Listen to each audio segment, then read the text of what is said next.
I don't care if you got 10 chains on. I don't care if you got a Rolls Royce in your car. Could be in your mum's house eating rice and peas at the table, spitting your bar with your vest on. You had a door open that just closed in your face. Did he teach you to break the rules? A lot of crime, criminal shit going on, but a lot of good music too. I feel like you got a lot that you want to get off your chest. Don't even try. Even some of you that praise me now, you said that shit. You suckers. I don't like you. A lot of people in the scene were lying. So-called gatekeepers. You guys, you worms. Shots to you. Another guy whose name I won't say because I don't like him. You're punk. How does it feel? Break, I want your beard. I know that my team was blackballed and we weren't getting shows and we had like the best album out in the scene. When someone shows you who they are, believe them. If you thought your shit was hot, my shit is scalding lava. Yeah, you do this, I do this, innit? Show me a resume, innit?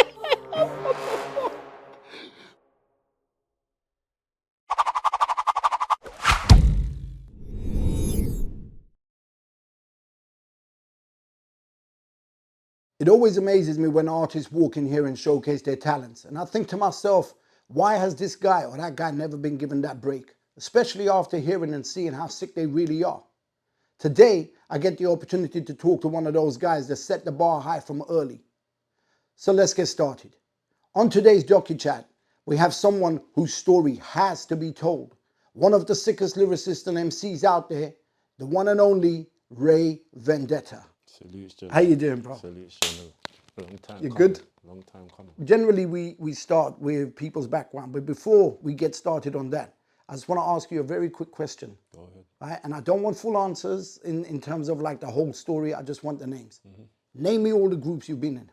All the groups I've been in from conception of me holding the mic. Yeah. Legion of the North.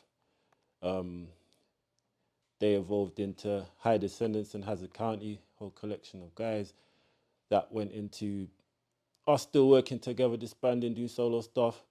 That transitioned to me being connected to RDO. RDO transitioned into Triple Darkness. Triple Darkness transitioned into New Guardz. New Guardz is kind of Legion of the North evolved in full circle.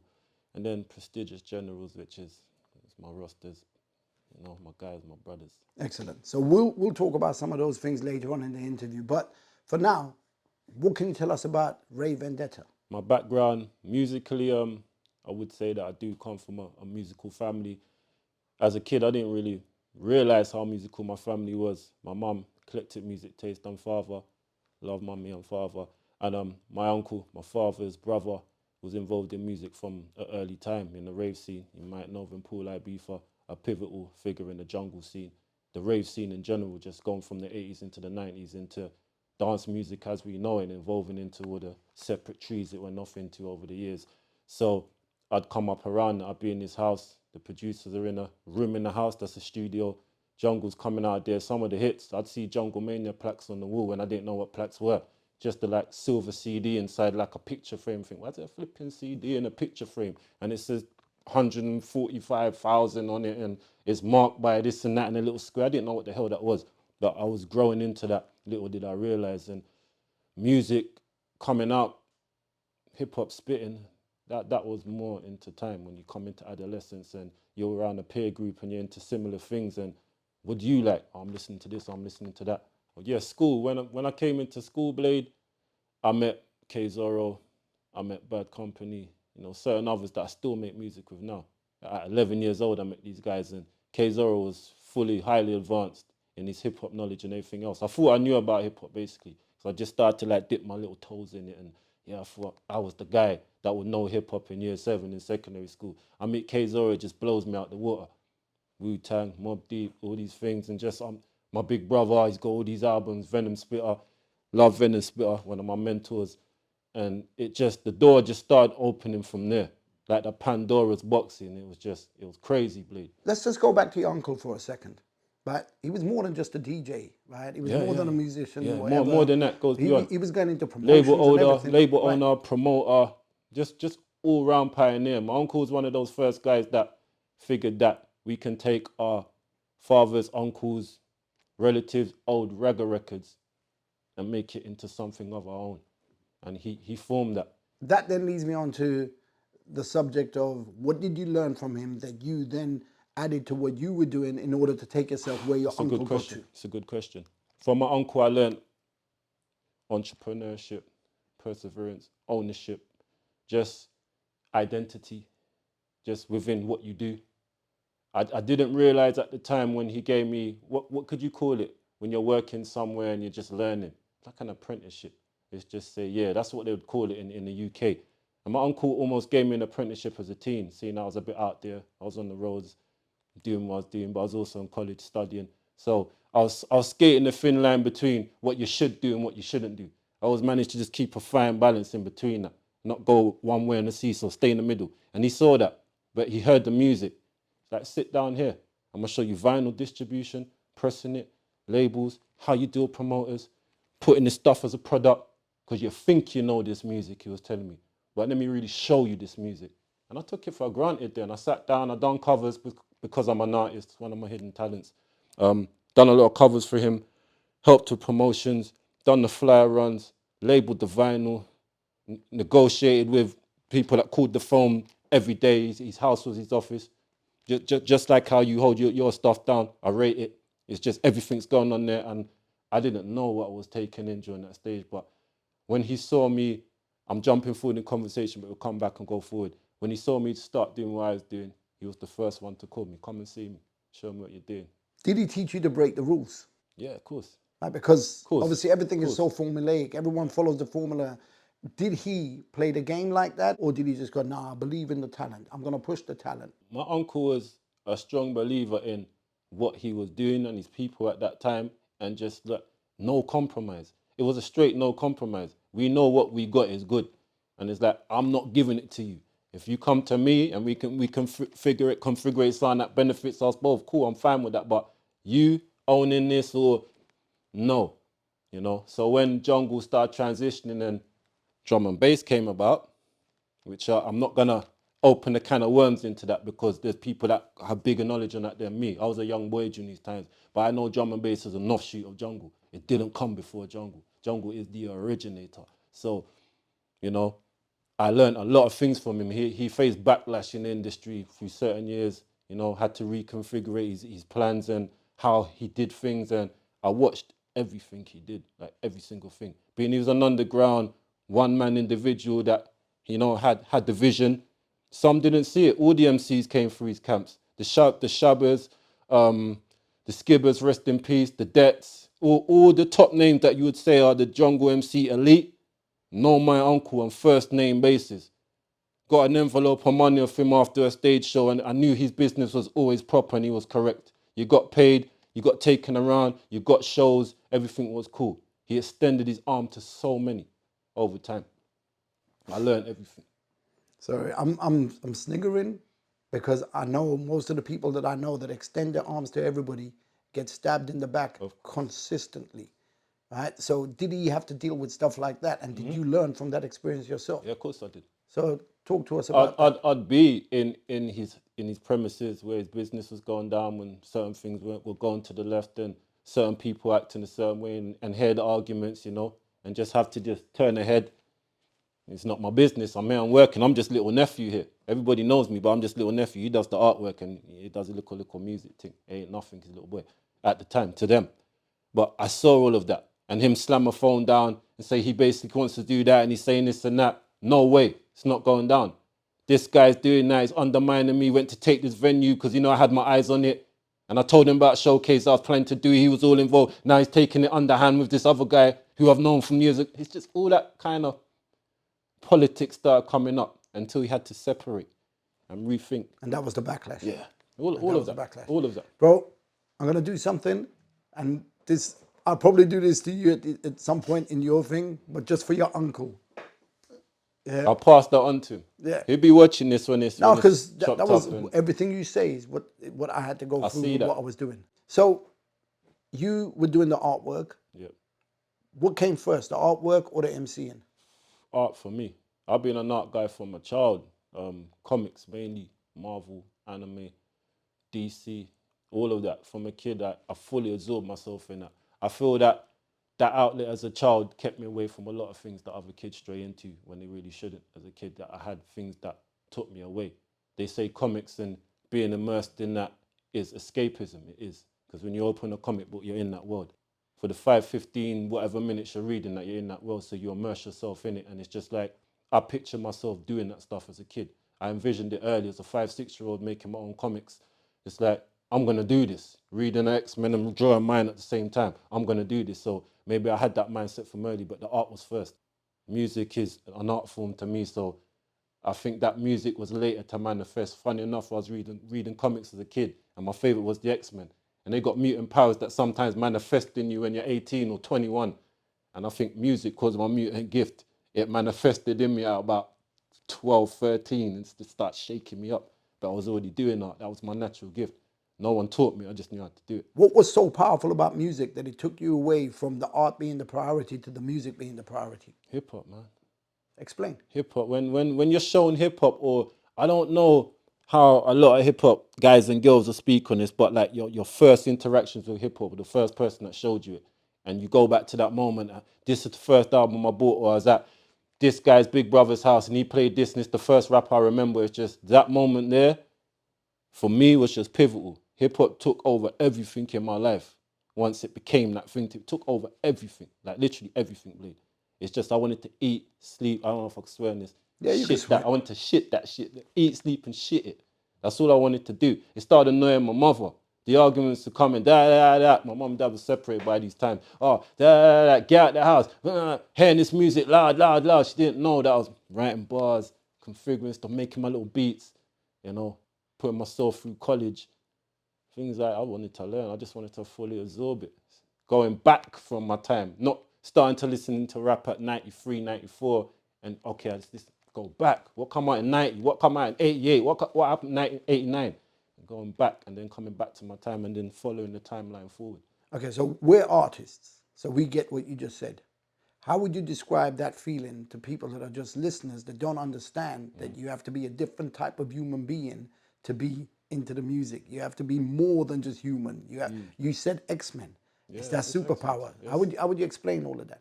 How would I explain that? It's hard to break that down, Blade. The best way I could break that down is like viewer, something that you love. You may be like extremely good at it. Think about the point where you realize you were good at that, or someone told you were good at that, or you realize the love or the joy and the pleasure you had for doing that when you did it, the feeling. That's how I describe that transition, Blade. Exactly like that. So if I take it out of the music context and bring it into something else, or you're good at BMX stunt biking. Like, when did you realize? Oh, I'm broke when I broke my ankle, but I done some mad stunt and my friends were clapping, going wild. I realized that was my calling then. So what was your trajectory into hip hop?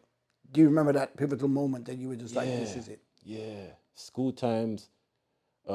Playground battle? Yeah, we used to do who's got the freestyle, who's got the battle, gather around in the playground. Teachers always used to think it was a fight because there's a bunch of black mixed race kids, mainly minorities with the other kids, because I went to a school in suburbs, so they were just like blown away when they saw a group of black kids rapping. Like, what is this? It looks aggressive, almost like they're fighting, but it's just our form of just art, rapping at each other. And it started in school like that. We wanted to be a group. We were taking in Wu-Tang, certain other things, like we wanted to be that. With the guys that interact, we're just like, yeah, let's do this thing, let's be a group. Whatever, in school, you just say that. It's like a gang starting, and that's not even music, outside of music. You just know you're gonna be a gang because you're all into similar stuff. It might be bad stuff, people, but you're all into, one common cause or goal, so you connect, and I think that's what happened in school. And we just called ourselves this group, and it just followed out from school. What I do now started in school. The seed of it was planted in school. So when you're 12, 13? Literally, it was planted since then. We just didn't know. Yeah, because the same guys I'm making music with now. Was there one particular battle or a situation where everything turned, where someone was like, yo, you should do this shit? That will come just after school. Outside of school, everybody's transitioning. You're coming out of school period. Some are going to college. Some want to go straight to work. Some choose the work roads.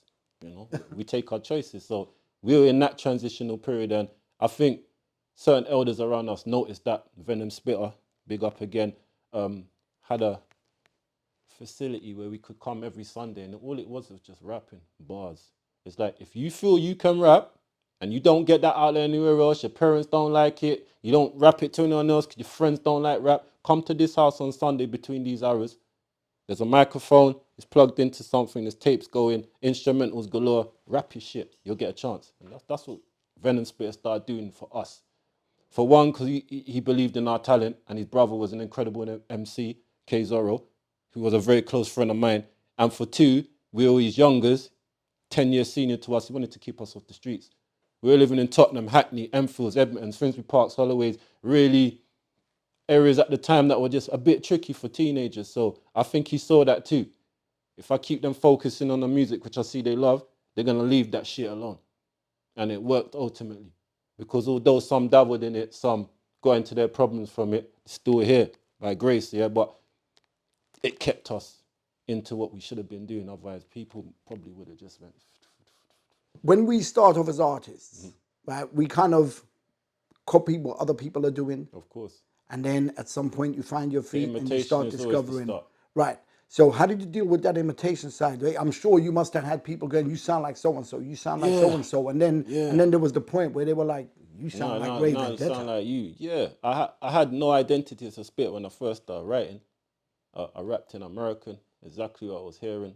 And if you saw my rhyme books, it was just words, just going in lines. It's all over the place. No formulation, no bars. I didn't know what the hell bars was. I just knowing that this coming out my mouth now is basically like spontaneously scribbling a freestyle. And I was rapping in American up until the point where K Zorro exposed me to some UK hip hop that I didn't know existed at the time. I just thought America is hip hop. Being a young man, having a young man's mind frame, but yeah, America's hip hop, what I'm listening to here, this is what rap is. So if I'm to do this, this is how I should do this. Hence the American accent. Being uneducated in the thing as well. And then everything changed when I got shown certain UK albums, you know, pivotal figures in the scene that I'd call pivotal figures. I don't know about everyone else, but yeah, that's when everything changed. I started really thinking about how I sounded, how I projected myself, the content of my lyrics, what I was putting out there. It's just, I need this to be right, because if I'm to stand in the line amongst these guys who I'm now listening to, it's like, I need to step my levels up. So who were those guys? A lot.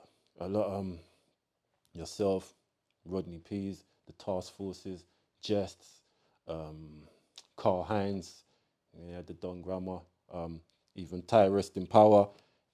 That whole era of MCs, and you know what I mean, Blade. It's like Cyrus Malachi, respect, my brother, would call it the UK's second UK hip hop renaissance. He mentions it in the track called Animal Circus when he started first listening to UK hip hop.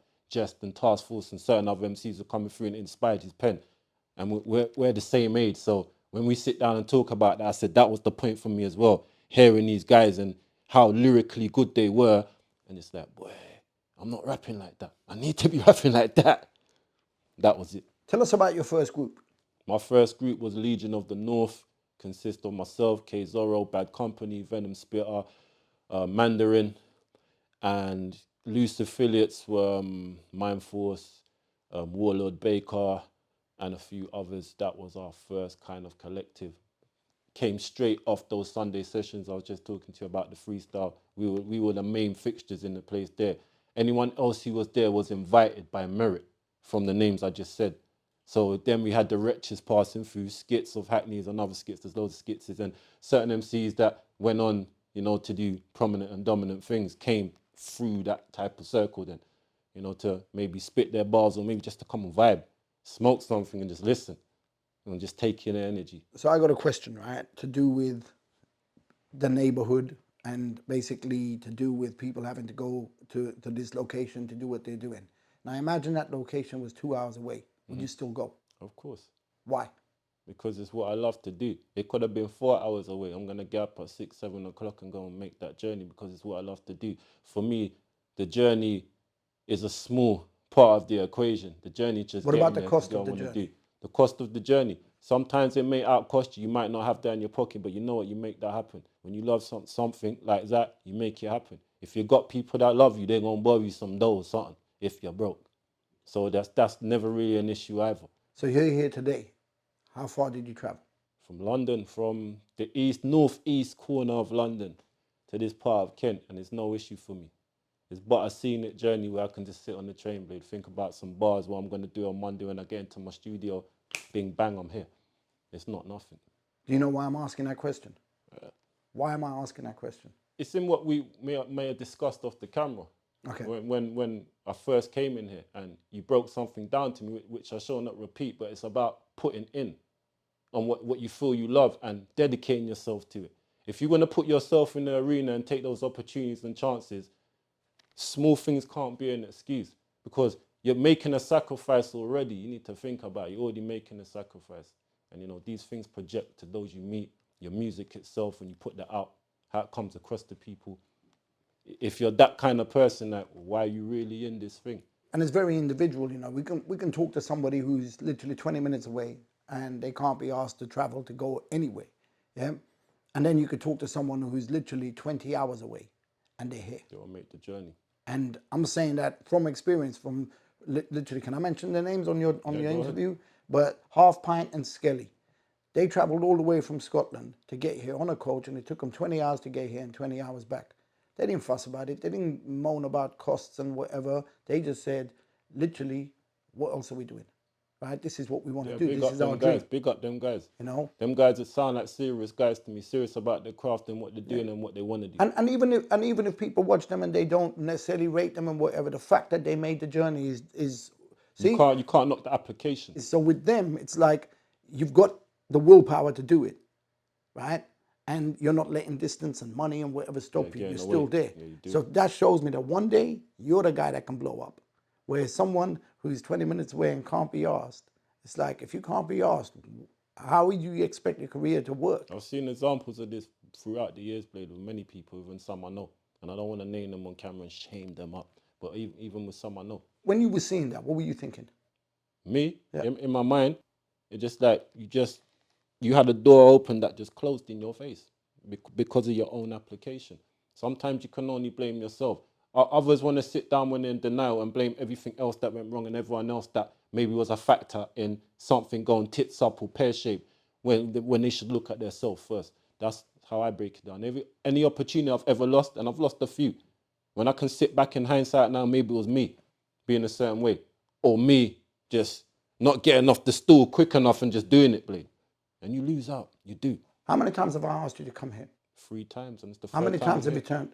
3 times, 3rd time, yeah. That's what I'm saying. That makes the difference. Whereas I've asked people 4 times and they haven't turned up once. And I'll tell you what, there comes a point where you're not going to ask again. Yeah, you don't ask no more. But not only you're not going to ask again, when they ask, you're not going to let them because the door's closed. That's it. And that's how it works. And we were talking to a couple of people in an interview, right? And we done this thing where we were talking about gatekeeping. And part of the thing was about like channels like myself being potential gatekeepers and all that. But people need to understand that if you're not going to turn up to places, you're gatekeeping yourself. You really are. True. You know, as an artist, I'm with you. Every time I get a call, I don't care how far it is. That's it. I love what I do. We're willing I gave to do up it. everything. Yeah, we're willing to do it. And I have gone all the way to Newcastle and done the long journey. The situation's right. You're going to look after guys right. The money's, satisfactory. No, it wasn't even a money thing, bro. It cost me £210 to get there. And I'd done a 10-minute interview on radio. Yeah, but I went there. But you know what came off the back of that? Loads of shows in the area. There you go. Yeah. So it was a small sacrifice to make for what you went on to get. Yeah. So this is what these guys and girls need to really realize. Like, this is the aesthetic of this. This is why it works like this. Yeah. And I don't think they do, because maybe they're in this thing for the wrong reason, Blade. Okay. You have to look at those elements sometimes. Why you in this thing? And that leads nicely to someone that you know, who went on to do big things. Wretch 32. My brother Wretch. Right. So tell us about your affiliation with Wretch, and also maybe even put into context about how hard he worked to get to where. Yeah. Wretch 32, and I will not say his government name. If you're a big enough fan of him, you know what his government name is, because I could address him like that because I know him personally. Is a friend of my close circle, K Zorro, Crix the Far Right, Venom Spitter, New Wretch. They lived in similar area of South Tottenham. Wretch would come to the Sunday sessions because he was close with Crix the Far Right and K Zorro at the time. He'd come to the Sunday sessions, sit down. Always encouraged us lyrically, feel the lyrics, guys. But never really contributed. Sometimes they drop something small, and we just think, Wretch is just playing. But all along here, I think he was configuring what he was doing, because he was one of the first to come out of our circle in that respect. Ainsley Jones, who's Grammy nominated for a Doja Cat song, and 1 or 2 others that done notable things. So it was from those times that we realized that Wretch was serious, he also had guys around him that believed in his talent, you know, that gave him that, and he wasn't lazy. Zion sent me a CD, some Pressed his promo. CD, yeah. Right, I pressed Pressed Wretch's his CD. first tape. Bro, let me, sorry to cut you, Blade. Brother Wretch, Blade, the OG, cut your first tape. Zion sent me the artwork, and I called Zion. I went, bro, don't lose this guy. I don't know what your relationship is, but this guy's gonna go places. He's sick.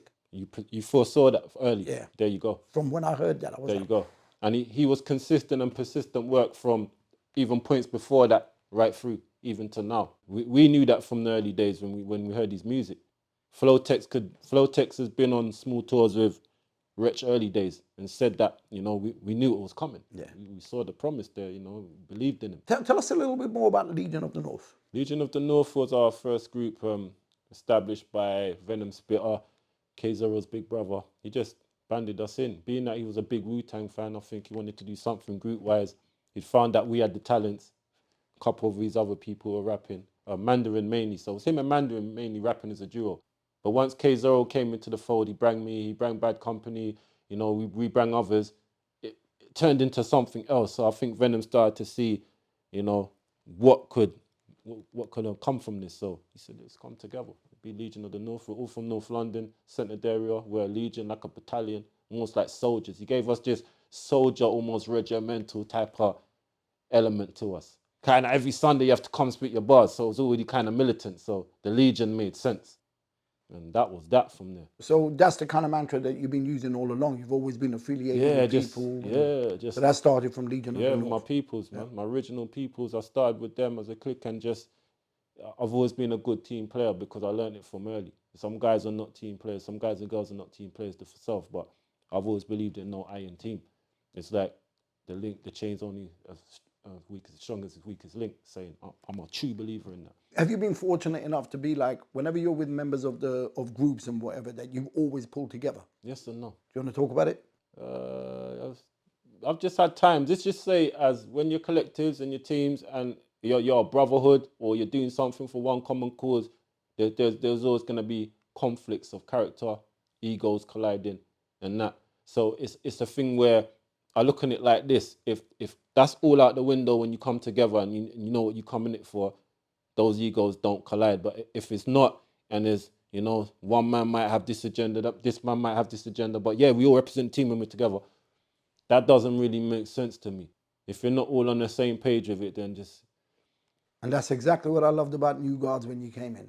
When you lot came in, I see the camaraderie, I see everything, and it was a vibe. Yeah, like it was an energy that made me think, I believe in these guys. Thank you, Blade. There was the Renaissance time where basically there was people putting out music and stuff and whatever, but you weren't part of that. No, we weren't. What happened? We was at a stage when we came together as Legion of the North and we were making demos that channel U, you know, it birthed itself around that time. So there was that platform where people started to see UK music. I know there wasn't much quality control on that channel. You'd see some really good label, you know, budget videos. Then you see some really shit ones that like my guy made on his camcorder just in the blocks. But we know what we liked it for, that we were seeing that, the whole spectrum.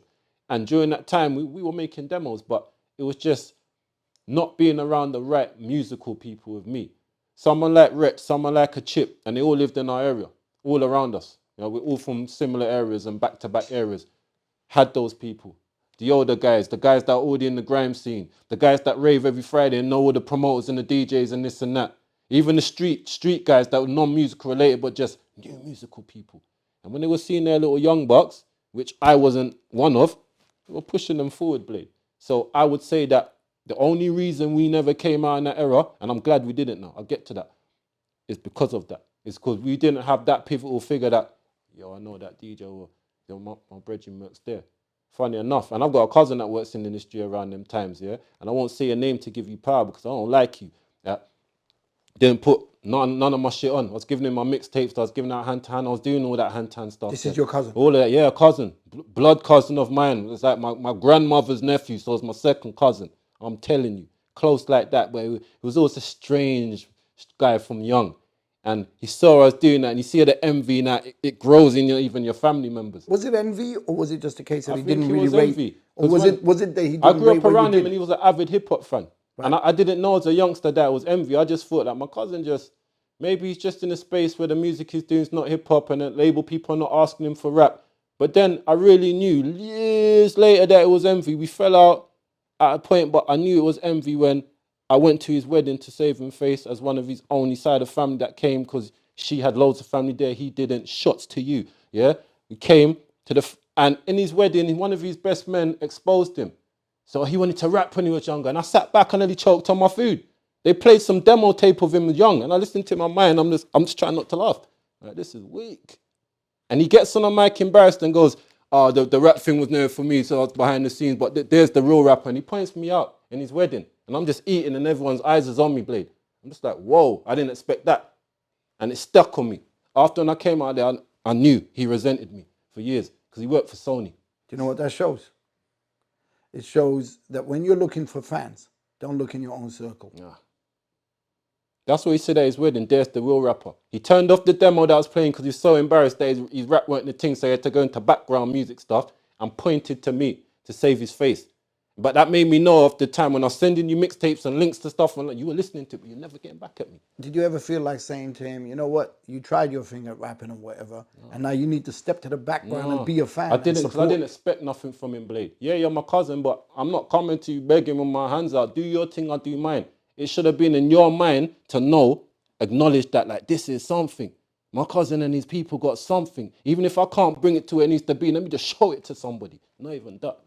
That's crazy. Crazy as fuck. Crazy. That's my own family. That's how deep it gets, Blade. So I don't watch certain things in the industry so deep because your own family members will do that to you. Who were the MCs that inspired you? Coming up, just all together. Yeah, just like in the scene. It's the usual suspects list for us, our type of MCs, the Nazes, the Woos, Mobb Deep, Prodigy Rest in Peace, Big Punisher, Sean Price, MF Doom, the Beat Nuts, MOP. We can go further and further. I can just go through those Busta Rhymes. It's just the whole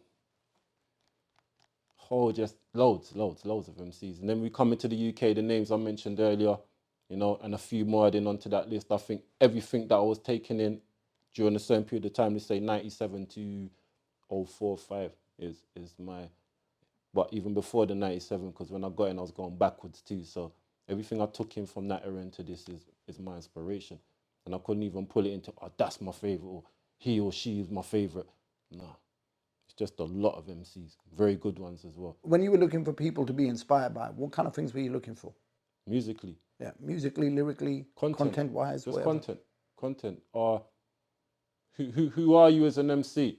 This is why, to not even like vary off the conversation, that I don't feel Drake as an MC. I think he's a great pop star.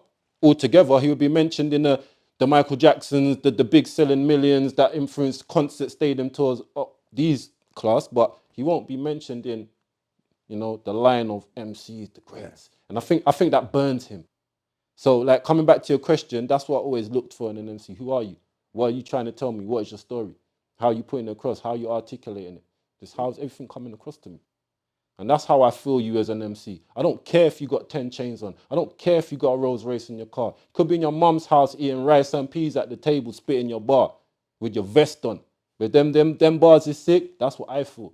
It's about the content, the substance. I'll be honest with you. I'm jealous of Drake personally, because like I'm always baffled as to how he keeps his beard so well trimmed. Do you know what I mean? Like, no, bro, I tried to grow my beard when I was young and it was just not right, man. Mine don't even drain, man. I'm like, I wasn't even real age. I'm at middle age life and my shit don't even like connect. Yeah. But that's it. Like that's where the jealousy stops. Drake, I want your beard. I need a beard like that still. A full one. I got one in lockdown, but yeah, that's about it. But lyrically, I just don't bother that. There's nothing there, I never did, and yeah, I just saw his foot. It was an anomaly. You know, when you watch these kung fu films and you see people with the coal and their hands and all that, and then on nails, and that's how I see people like us. That's what we have to go through. And you as an artist, I know you would understand that. I do. It's a different kind of thing. Yeah, we may all be in this thing together, but it's not the same, man. Before grime, there was two-step. Yeah. Before the rap came in, that's obviously where it was. Two-step was very dominant. It was coming in. So, you know, everybody wanted to just like dip their foot in there and try it. And I did go to parties and pick up a mic and do my two-step thing. But, you know, I quickly realized that hip hop was more for me. And when I did realize that, I stopped doing the two-step thing. Guys say, yeah, you put a little sound on the mic where I put it. No. I'm writing bars now. But I still love garage, still go out with the boys and girls and rave to it. And I know all the songs and the element of MCing and all the cliques and crews that were out around the time. Now the big artists have stepped out of those crews, the Dizzies, the Kanos, the Ghettos have stepped out of the cliques that they were respectively in and become like, household names. It's wicked to see. Because we're from that era. When we knew we were going to that radio show, Tesla's Ghost, big up my brother Tess, OC album coming soon, he's going to destroy everything. He was an MC in garage. So, I'd get to be around his people, the Wood Green guys at the time, and guys putting antennas on roofs, a lot of crime, criminal shit going on, but a lot of good music too. A lot of clashing and battling from that era there. So, Tesla came out of that and then came to me one day and just said, Ray, see the way you're writing these bars, and I've been writing lyrics too. I'm finished with this grime thing, man. Now looking back at that, do you kind of regret that decision because you've seen how grime has kind of exploded and you could have easily been one of those guys? I don't. Because I was an anomaly since a teenager because I liked what I liked. Being that I was so deeply into hip hop, the boys that are really going into the grime scene, the two-step grime scene, they used to just tell me, oh, that's not really going to go nowhere for you. Especially when I first started listening to UK hip hop. Nowhere for you. Yeah, and them boys were hearing it, knowing that they were grime turning to grime at the time. They were going, you see this UK hip hop thing is not going to go nowhere for you. These guys been like this. It's like, this is a secondary music to our scene. It's like, this is where it's at. A lot of you people said that. Don't even try. Even some of you that praise me now, you said that shit. You suckers. Yeah? And they said that to me, Blade. And it's like, come do this. Why don't you put your bars on this? And I was like, nah. I was just like, head hard on, I want to do this. But I still won't shun this. I still like this shit. My friends were doing it. Tesla realized early he didn't want to do that no more. Came to me, spat some bars to me. I said, like, stop. I'm bringing you to the studio. And I brought him to the Legion of the North studio. The rest is history. Gave him his name, Eyes of Vision, his first name. He changed it to Tesla the Ghost, Tesla's Ghost after a while. When you are the kind of MC that you are, you pretty much sign up for understanding that you could be broke for the rest of your life. Of course, you know that. But you accept it's gonna be a hardship. Right. You know why you accept that? Because you came into it for the love first and foremost, Blade. I love this thing. If everything else is stripped away and there's no fans, no social media, no nothing, Blade, I don't care. As long as I can wake up and put that bar down and make that beat and be satisfied and content in my creativity. Because my creativity is my God gift. And I'm not religious. My mommy and daddy and grandparents, rest in power, know that would tell me that from young. These are your God gifts. So that's how I look on that shit, Blade. It don't need money and accolades when you're naturally gifted, son. You're gonna do it. Let's put it like this, it'll make the most sense to you. I've been doing this now for longer than I haven't done it. It's something I started at 13, 14, and I'm 40 years old now. I revealed my age. And I personally believe guys like you should get the same opportunities that your Kanos and your Gets get. So how are we gonna change that? Because I remember when Kano and Gets and all those guys were coming in and there was a whole heap of other MCs where they were just repeating the last word and whatever. Yeah, and 8 bars come round. Right. And I knew straight then that people like Kano and Gets and all them were different. Right? When I heard Wretch, he was different. When I heard Wiley, he was different. Yeah. When I heard Manga, he was different. You understand? I'm hearing all these people and I know who's gonna make it, who's got the potential to make it. We just didn't know he was going to get to the level it's got to now. Now, it's kind of changed. You're getting like certain people that are just heading straight for the pop market and whatever, and it's cool to do what you're doing and whatever. But do you feel like some of those people that you're hearing couldn't come near you lyrically? Of course, I always feel like that, Blade. All the time. You have to win it. I've got teenage children, Blade. I've got 2 children. One's a teenager, one's a man-child, 20-year-old son. So I hear everything that they absorb and that they're playing. And I know, and even they know that, my son will know that. That when I'm nodding, something is playing and I'm like mimicking the lyrics. Like, yeah, what are you saying? He's like, yeah, Dad, I know. He's a wise boy. I know, but the beat though. So I'm going to ask you a bit of a random question. Have you ever thought about selling your kids to the Arabs so you can finance your music career? What the fuck? I'd never sell my children, not for 10 camels. Not for 10 bill or 10 camels. My children are not getting sold on no underworld markets. Blade, you're a madman for that question. If I mention a name to you, tell me what this guy means to you and why. Okay, Vague the Torchbearer. Big brother, mentor, very good friend, confident, voice of reason. And how long have you known him, and what did he do for you to kind of enable you to go to the levels you're at now and all that kind of stuff? I met Vade the Torchbearer about 12/13 years old. I just moved area. I was finding it hard to make the transition because I'd moved from an area that I was really like used to with all my friends there. My school, primary school, there I'd moved. You know, my mum wanted to make the move. I moved about. I got to this area. I was trying to make friends slowly. I was being a bit defiant in that because I didn't like the area. So I was just trying to be anti. Everything was anti. But I wondered about just, and through the people I met Vague. Vague quickly realised, because I was starting with the rap thing around this time, that this boy can rap. But he'd always tell me, he'd see me rapping and doing not so savoury things with the boys. He's like, Ray, why you on these things, man? It's like that rapping thing, you writing bars, you've been penning. Like, yeah, I got a couple verses them times. Spit me something, because with a couple of the other older guys, I spit them guys like, that's crazy. What are you doing with that? It's like, I'm just writing. I didn't care those times. I cared more about what girls like me, new pair of trainers, you know, just teenager boy stuff, yeah, at that time. So, but Vague was just always pressing on me, like, you need to do something, you got a talent there. And then one day he had enough and just said to me, you know, hear what? You see these lyrics? I'm going to take you somewhere. Meet me here, da.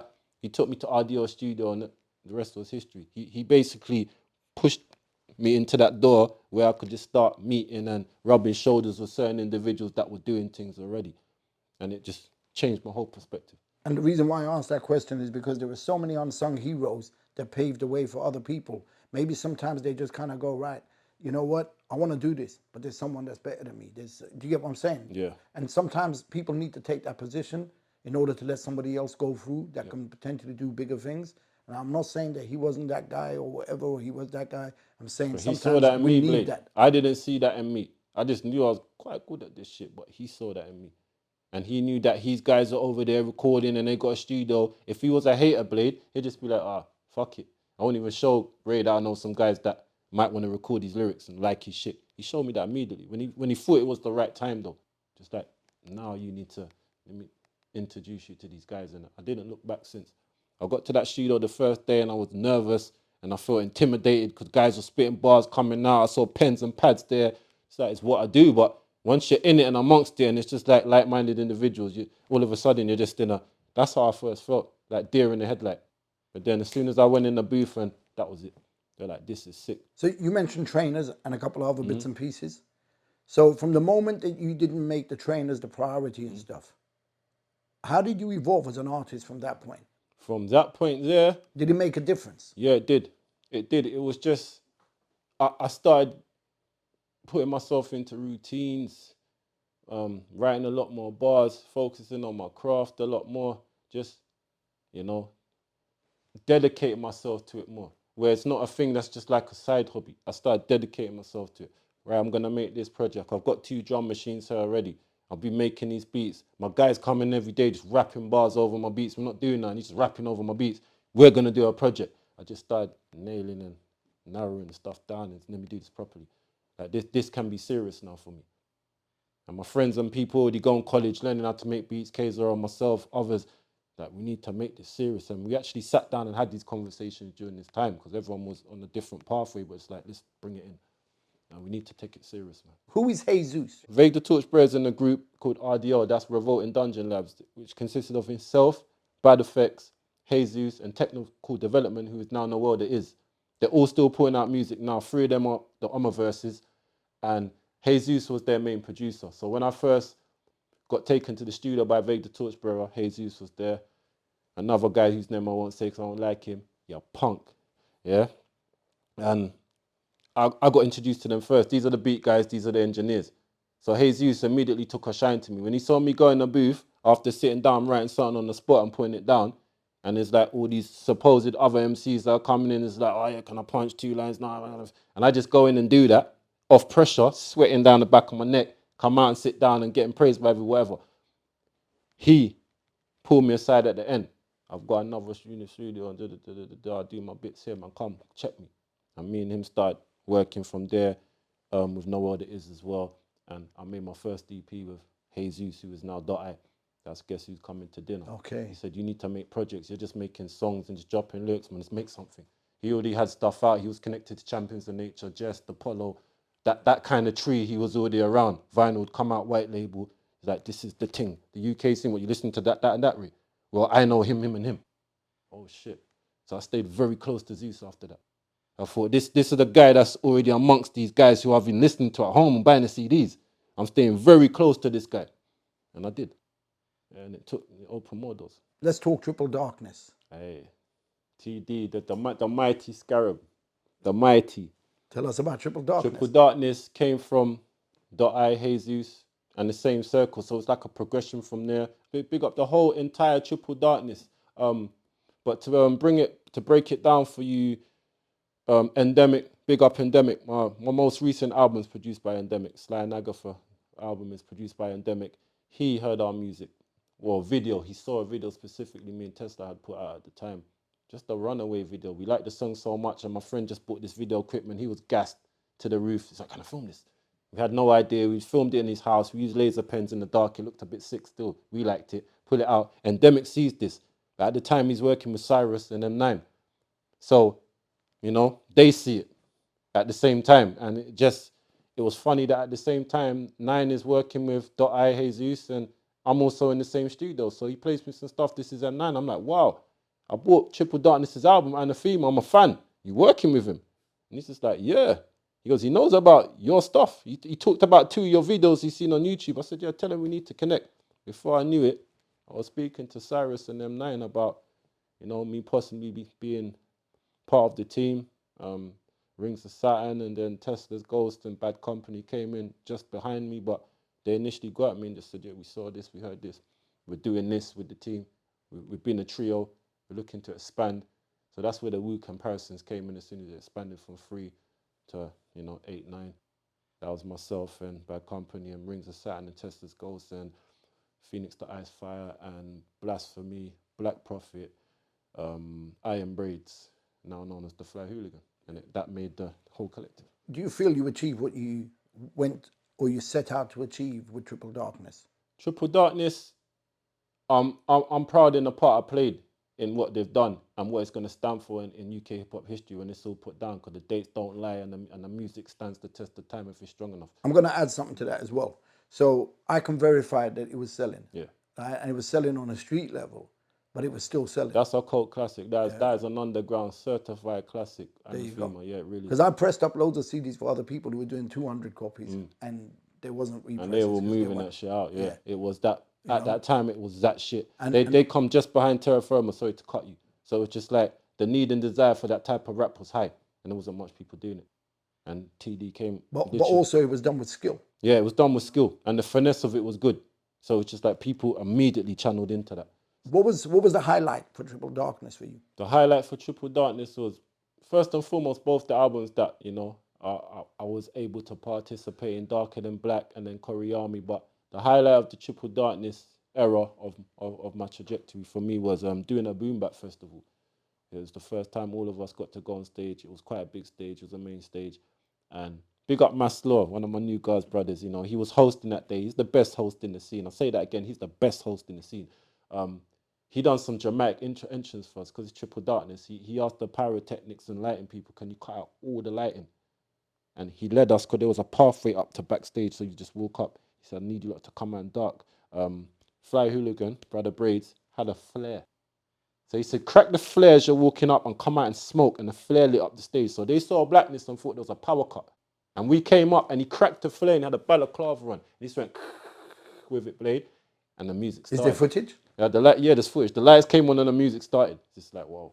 It's like, whoa. It blew me away, I was just like deer in the headlights when I saw the crowd, because we hadn't seen the crowd like facing.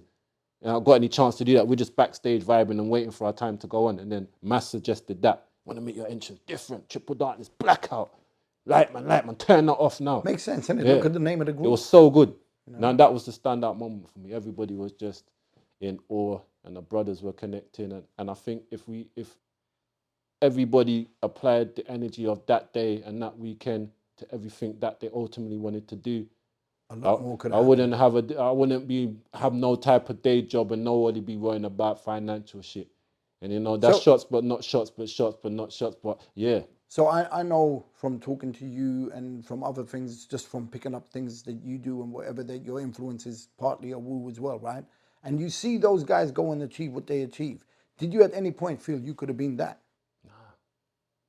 No. I look on it and you know, I feel, Blade, honestly, then I felt this 10 years ago, 15 years ago, that if that was my pathway, I would have. I sit with K-Zoro a lot of times when we're reasoning, you know, behind the doors conversations and shit. And like, could you imagine that, you know, we got that apple that we wanted when we were 20 or 21, with how we were as people, where we was in life, and just, I don't think there'd be a Raven there here at my age now if that major came in and scooped me up at 21, 22 when I was a new father and I was just living a certain way and my mindset was still a certain way.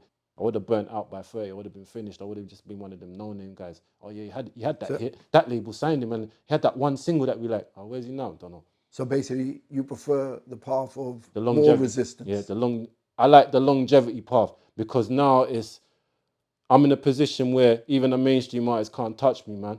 Turn around and say, like, show me your resume, my guy. Yeah, you do this, I do this, innit? Show me your resume, innit? Yeah, I don't take numbers out of the equation and then how you're looking or what Balmain you bought. I don't give a fuck about that. Show me your resume. And it's really taught music and artistry. And I don't feel none of them can touch me. Resumes is put down. That is resonated with me as well. When I hear you guys, I'm like, I'm learning from you guys. And when you lot came in, I could hear the difference. All of you lot, you know, your Rams and Bad Bones, your whoever. You know what I mean? I'm hearing Big up that. Bones. And I'm hearing all of these guys, and I'm thinking, damn, this is the next thing, you know. So it's not even a battle thing; it's a respect thing, you know. And that's kind of one of the reasons why I started the channel, because I felt like, you know what, someone needs to push these guys. It's shocking that I'm getting promoters calling me up asking for certain artists, and they're saying they've seen them on our channel, but yet when they go onto YouTube to look for other things, there's nothing about them. Yeah. How do you feel about that? Like, do you think what people like us do, where we're bringing you in to come and do one takes and like these interviews and stuff, do you think it makes a difference? Do you think it's important? Of course it does. I tell an artist this, yeah, every bit of content you got out there, it means something, but everything you got out there, whether it's one song, just start. You have to start everything as a seed and it has to grow, Blake. That's what I look at. People could go on YouTube now and type in my name and see things that I don't really want on YouTube no more. Young days when I first come into the scene, freestyles that we done on the spot, the camera was a bit shaky. I flopped the verse twice, but they still filmed it and put it up, Blade. I'm watching that back like, fucking hell, man, didn't need to edit this shit. But that's something I need to live with now. But you know why I accept it into age? I didn't like it before. Trying to get guys, take that down. Please take that down. Now I don't care. Because the new listener that just heard Vendetta yesterday and tapped my name on YouTube, they see the whole growth. They appreciate me more as an MC. I'm not a flash in the pan. This guy got miles from this to that. I've got videos of 200 on it and videos of 30,000 on it. What has all of this that we've discussed so far done for your solo work? For my solo work, a lot. My solo work has like afforded me to go on trips, you know, to like other countries, to be featured on people's projects, to just be put out to shows, you know, just put forward to people's. And most of the time people hear my new music, it's always through like recommendation, like somebody showed it to them. That's the main thing I hear when someone gets at me about my music, like so-and-so showed me this. And normally it's something old, Blade, 6, 7, 8 years ago that I like, but it's not a fair representation of where I'm at now. But I still appreciate wherever you heard that. So I feel that my solo work, off the back of Triple Darkness, off the back of everything I've done with RDO, Jesus, Vague and those boys, it was just a natural progression. And I spoke with Tesla at the time when we was in TD and we were making the albums and we were sitting down around that time reasoning and rings, just like, you see the platform we're on now and the opportunity we have and the eyes and ears that's on our shit, it's not waste and ruin this. So we tried to do everything correct, be at shows on time, show up for this, for press, for this and that, whatever. We done everything immaculately. Tesla can vouch for that, and so can Rings. We done everything immaculately in any team or collective we've been a part of, just to show our professionalism and that we care about this and we're serious. And it's just that everybody's not that way, Blade, as you know. This is what I tried to carry. That's why doors continue to open for me as a solo artist. Because how you hear me on the track, there's going to be no difference when you see me in real life. Because I'm like that. I'm a heart on the sleeve kind of guy. My music's like that.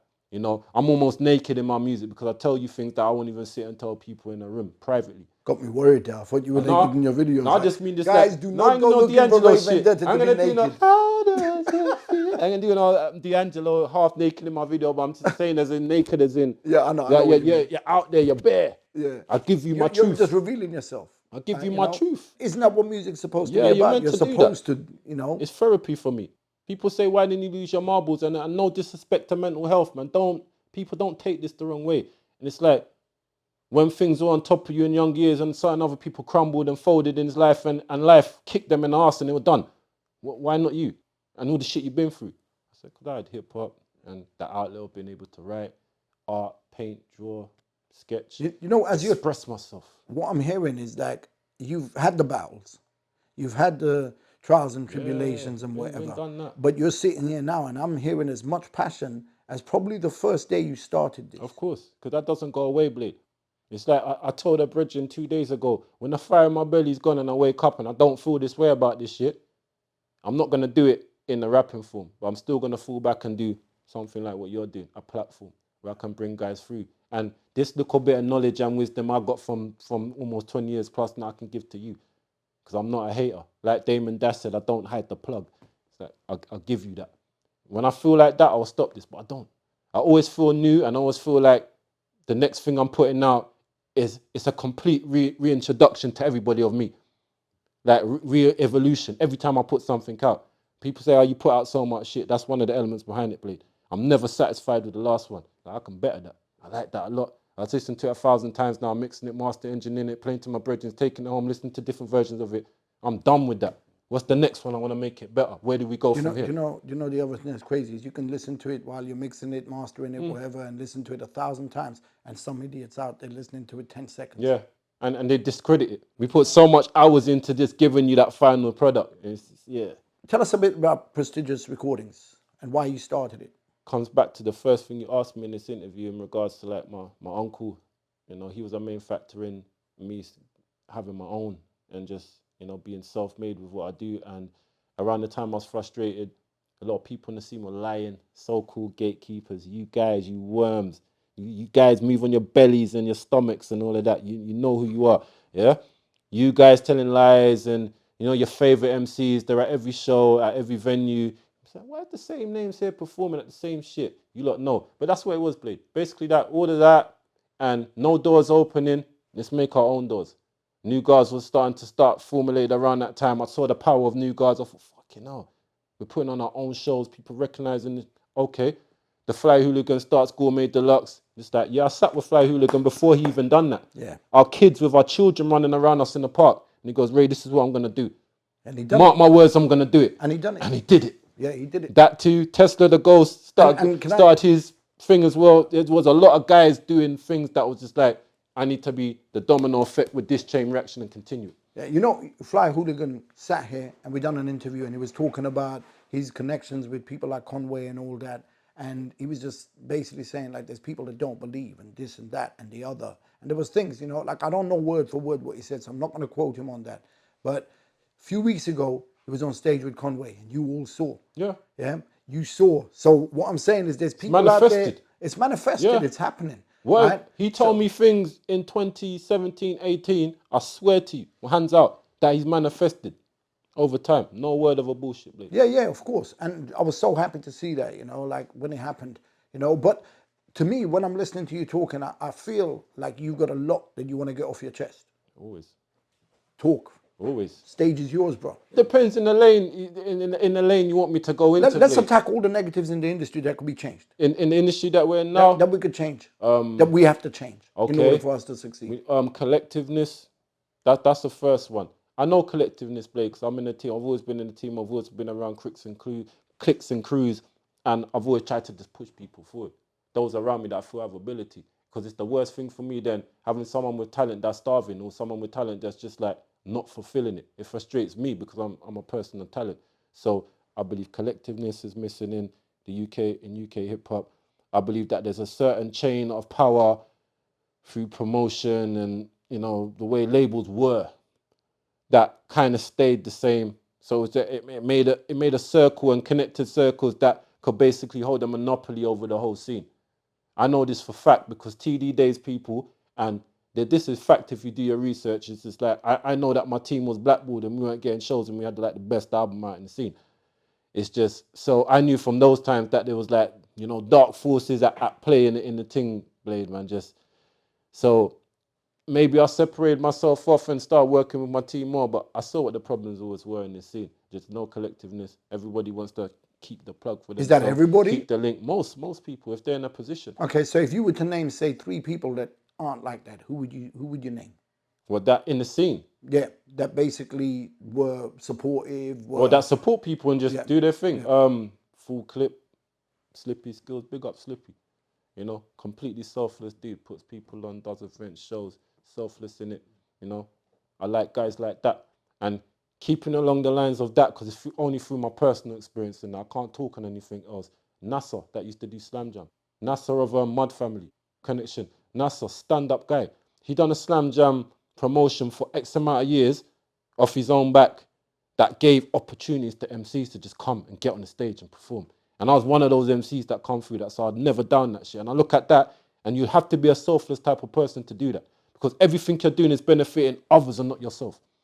So it's those kind of guys. If there are more guys, more Nassers, more Slippy Skills in the scene, we'll have a more thriving scene, because they will give you MCs and artists that you're going to love, like, and revere, and there'll be no favoritism in it. It's just like if you're dope, come through this shit. We don't care who you are. We don't care if you're his friend, brother, sister, whatever. We just care that you're dope. Just come through and the connectiveness. And maybe that made me bitter over the years because I'm part of teams and circles that I'm tight with. Like I said, my musical people are from school till now. So I believe in that a lot. So when I don't see that, I'm automatically anti. Like, fuck this shit. It's not my type of thing because I'm like this already. So that's why I looked at in the scene and I thought, you'd seem want to be like that? Okay, we'll grow something within this scene until you realize it. And guess what you have to do there? My uncle said, you have to call to us with the plate and knock our door. You have to come call to us with the plate. What can we do something? My uncle said, you keep doing it till that and then they knock your door. They close the door and then they walk around the block and they knock your door after a while. That's what happens. I wonder how many genuine people have got bitter, twisted because of things like that. Yeah, you get that fuck that mentality, Blade. And sometimes I do. When someone shows you who they are, believe them. You should do. And I've always even if they were drinking and they told you some fucking funny shit, Blade, believe that because that's truth serum. Yeah. It makes your inhibitions drop out, fly out the window, so you're told the truth. So if someone tells you something on drink, believe that. Like I said, from the day that I saw New Guardz here, I mean, when you lot left, my cameraman sitting right there is still the same cameraman here. We were just like, damn, right? Is this what's coming? Is this what's here? So the levels were set. We knew. So I'm just saying, on camera, I believe in you. I believed in you from the first second you came here. I believed in you before you came here because I was hearing little bits and pieces. And let's just hope that somehow all these interviews and stuff that we do with you, your guys, other guys, just basically builds it so other people believe as well. Because that's what we need. It's nice because I just want people to hear this. You know, people know me through music. And this is another thing, Blade, why I'm really like a certain way of how I make music, because you need to think about it now. When your music goes out, a stranger is going to listen to what you put out there in the world now, and they're going to paint a picture of who you are through this piece of audio. How do you want them to see you? If they meet you in real life and I don't know about UMCs, but I've had guys message me, Ray, I had this album during this dark time of my life. I was playing Seven Swords of Light or Adamantium Archives. You don't see those 2 songs? Carried me through, man. Thank you. That's more than any money to me. We've got a few minutes left. Tell us about New Guardz.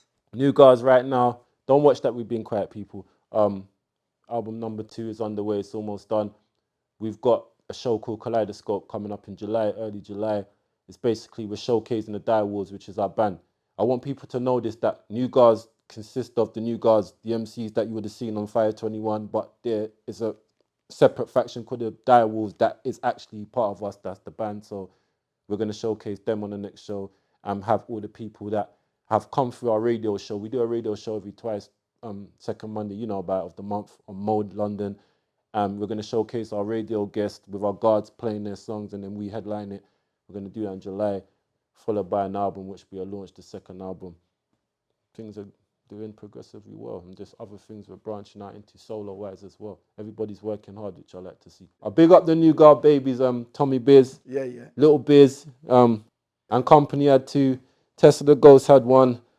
Yeah, the babies, they make the future strong. Like I said, the thing I loved about New Guardz was the camaraderie that I saw. And you could see straight away that this is what you need. You know, so now if we have a little bit of an infrastructure, people like New Guardz will explode. So we've got to build the infrastructure. Come on now. We have to. Come on now. It's the spine. I see what you're doing here, OG. I see what you're doing. That this is where I come third time and I'm always here when you call. And that will continue to be the case. What have you got coming up in the future? I've got an album coming out on the 31st of this month. It's in alias form. Another new alias for the people, them Billy Bars the Great. It's just me in just, you know, unfiltered form, just a lot of bars. It's a lot more dense than my normal style. People, Vendetta fans, Rev Light fans is a lot more dense. But I'm giving that to them. And he's going to be a constant fixture, this alter ego, so they better be ready for it. Odd Couple albums coming after almost a 5, 6, 7 year wait, and numerous other solo bits. And my production is coming into the ring.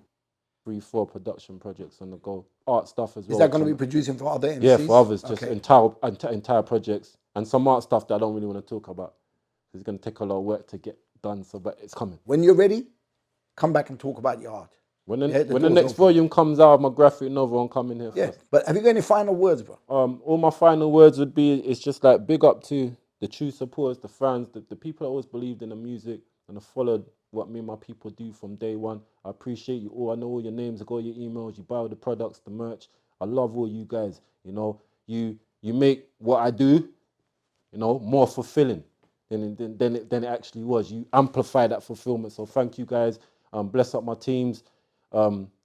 Every single member, I can't break down names, but you guys know, I said it earlier in the interview, I said certain names, just big up and bless up the people. And I'm going to continue to be a thorn in the side of all my opposition. I tell you like that now. I'm going to be a thorn. If you thought your shit was hot, my shit is scalding lava. It's like your shit disappears, it evaporates when you see the kind of fire bring. You don't burn, you just evaporate. And that's about that. Yeah. It's shots, everything is shots. There's a lot of people that I meet that come through here, do interviews and kind of say whatever they're saying. And some people say it with conviction, but don't always necessarily deliver. But then there are certain people that come through, like your Fly Hooligans and stuff, and they deliver. They say what they're going to do, and they do it. And they do it to a high standard. The caliber is very high. And when New Guardz, or Ray Vendetta, or K-Zoro, or Tommy Biz, or Flowtex, or anybody in New Guardz, Venom Spit, or all of them, say things like that, I would say take my advice and believe them, right? If the infrastructure was there, you would see the damage they would do. So guys, again, I'm going to say, please, let's start building the infrastructure, because these guys can't go unnoticed. They're too good, right? So that's all I'm saying from my perspective.